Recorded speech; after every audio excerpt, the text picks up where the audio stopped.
দর্শক, মনোনয়ন ফিরে পেতে তৃতীয় দিনের মতো কিন্তু ইসিতে আপিল আবেদন চলছে এবং এই মুহূর্তে আমরা অবস্থান করছি ইলেকশন কমিশন এবং আপনাদেরকে সরাসরি দেখানোর চেষ্টা করছি এখানকার বর্তমান চিত্র। আপনাদেরকে যেমনটা বলছিলাম যে আসন্ন ত্রয়োদশ জাতীয় সংসদ নির্বাচনে মনোনয়নপত্র গ্রহণ ও বাতিলের বিষয়ে রিটার্নিং কর্মকর্তাদের সিদ্ধান্তের বিরুদ্ধে নির্বাচন কমিশনে আপিল আবেদন জমা কার্যক্রম কিন্তু চলছে এবং সেই সাথে আপনাদেরকে জানিয়ে রাখতে চাই যে গত সোমবার থেকে কার্যক্রম শুরু হয় এবং আজ আমরা এখানে আসে যেটা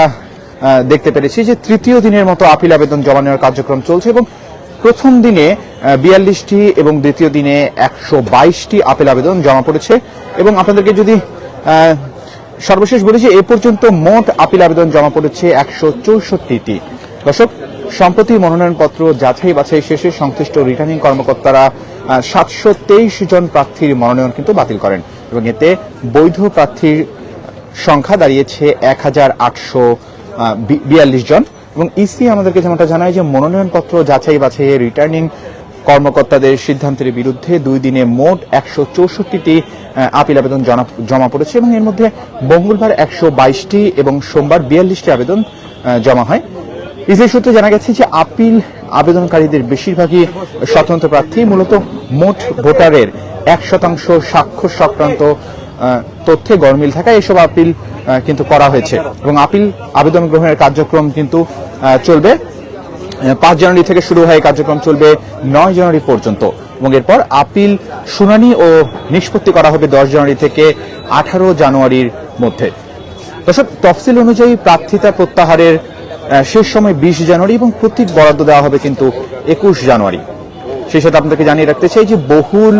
প্রতীক্ষিত ত্রয়োদশ জাতীয় সংসদ নির্বাচনের ভোট গ্রহণ কিন্তু অনুষ্ঠিত হবে আগামী 12 ফেব্রুয়ারি। দর্শক, আপনাদেরকে যেমনটা বলছিলাম যে আসন্ন ত্রয়োদশ জাতীয় সংসদ নির্বাচনের মনোনয়নপত্র গ্রহণ ও বাতিলের বিষয়ে রিটার্নিং কর্মকর্তাদের সিদ্ধান্তের বিরুদ্ধে নির্বাচন কমিশনে আপিল আবেদন জমা কার্যক্রম কিন্তু চলছে এবং এই মুহূর্তে আপনাদেরকে ডেইলি স্থানে সরাসরি দেখানোর চেষ্টা করছি। আপনাদের সাথে যুক্ত রয়েছে আমি আরমান আলী এবং আপনাদেরকে যেমনটা বলছিলাম যে গত সোমবার 5 জানুয়ারি থেকে এই কার্যক্রম শুরু হয়েছে এবং আজ আমরা এসে যেটা দেখতে পেরেছি যে তৃতীয় দিনের মতো আপিল আবেদন জমা নেওয়ার কার্যক্রম কিন্তু চলছে সকাল থেকে এবং প্রথম দিনে 42টি এবং দ্বিতীয় দিনে 122টি আপিল আবেদন জমা পড়েছে এবং এ পর্যন্ত মোট আপিল আবেদন জমা পড়েছে 164টি এবং সম্প্রতি মনোনয়নপত্র যাচাই বাছাই শেষে সংশ্লিষ্ট রিটার্নিং কর্মকর্তারা 723 জন প্রার্থীর মনোনয়ন কিন্তু বাতিল করেন এবং এতে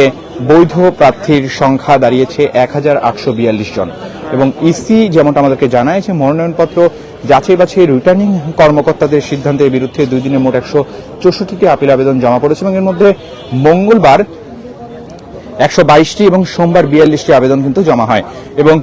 ইসি সূত্রে আমরা যেমনটা জানতে পেরেছি যে আপিল আবেদনকারীদের বেশিরভাগই কিন্তু স্বতন্ত্র প্রার্থী, মূলত মোট ভোটারের 1% স্বাক্ষর সংক্রান্ত তথ্যে গরমিল থাকায় এসব আপিল কিন্তু করা হয়েছে এবং আপিল আবেদন গ্রহণের কার্যক্রম চলবে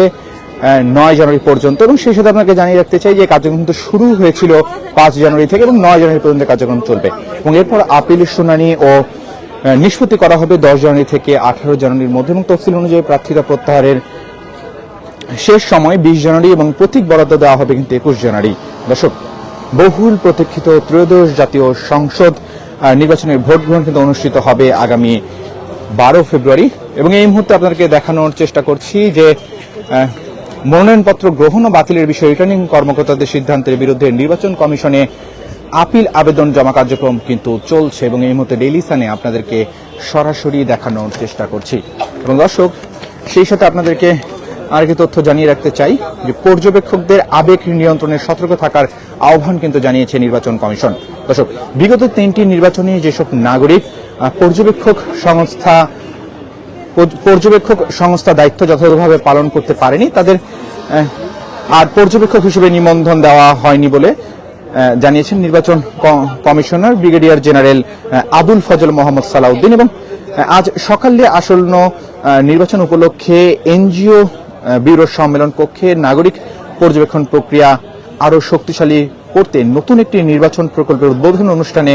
একথা কিন্তু বলেন তিনি এবং নাগরিক পর্যবেক্ষকদের নির্বাচন কমিশনের তৃতীয় চক্ষু হিসেবে উল্লেখ করে নির্বাচন কমিশনার বলেন যে পর্যবেক্ষকদের নীতিমালার মধ্যে থেকেই সব কার্যক্রম পরিচালনা করতে হবে এবং ত্রয়োদশ জাতীয় সংসদ নির্বাচন পর্যবেক্ষণের জন্য এখন পর্যন্ত 81টি সংস্থাকে নিবন্ধন দেওয়া হয়েছে।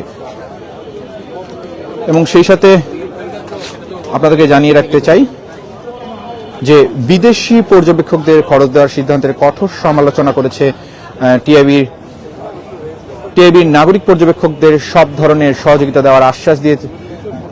দিয়েছেন তিনি। পর্যবেক্ষকদের জন্য বয়সসীমা 21 বছর নির্ধারণ করা হয়েছে এবং অল্প বয়সী পর্যবেক্ষকদের আবেগ নিয়ন্ত্রণের বিষয়ে বিশেষভাবে কিন্তু সতর্ক থাকতে বলা হয়েছে। এবং নির্বাচন কমিশনার জানান যে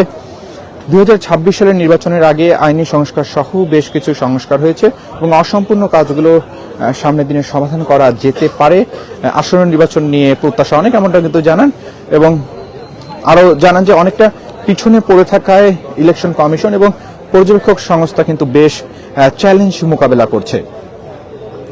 এবং সেই সাথে জানিয়ে রাখতে চাই যে নির্বাচন পর্যবেক্ষণে কিন্তু 81টি সংস্থা নিবন্ধন পেয়েছে। কমিশনার সানাউল্লাহ নির্বাচন commissioner brigadier general Abdul Fazal Mohammad Sanaullah বলেছেন যে বিগত 3 নির্বাচনে যেসব পর্যবেক্ষক সংস্থা সঠিকভাবে দায়িত্ব পালন করতে পারেনি তাদের কিন্তু নিবন্ধন দেওয়া হয়নি। এবং বলেন যে ত্রয়োদশ জাতীয় সংসদ নির্বাচনে গণভোট পর্যবেক্ষণের জন্য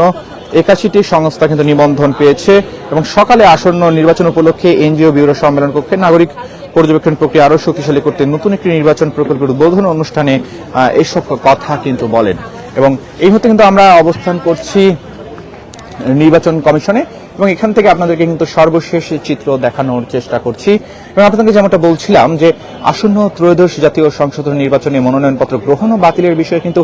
রিটার্নিং কর্মকর্তাদের সিদ্ধান্তের বিরুদ্ধে নির্বাচন কমিশনে আপিল আবেদন জমা কার্যক্রম কিন্তু চলছে আজ সকাল থেকেই। এবং আপনাদেরকে যেমনটা বলেছিলাম যে গত 5 জানুয়ারি থেকে কার্যক্রম শুরু হয়েছে এবং আজ এসে আমরা যেমনটা দেখতে পাচ্ছি যে তৃতীয় দিনের মতো আপিল আবেদন জমা নেওয়ার কার্যক্রম চলছে। এবং প্রথম দিনে আপনাদেরকে যদি জানিয়ে রাখতে চাই যে প্রথম দিনে 42টি এবং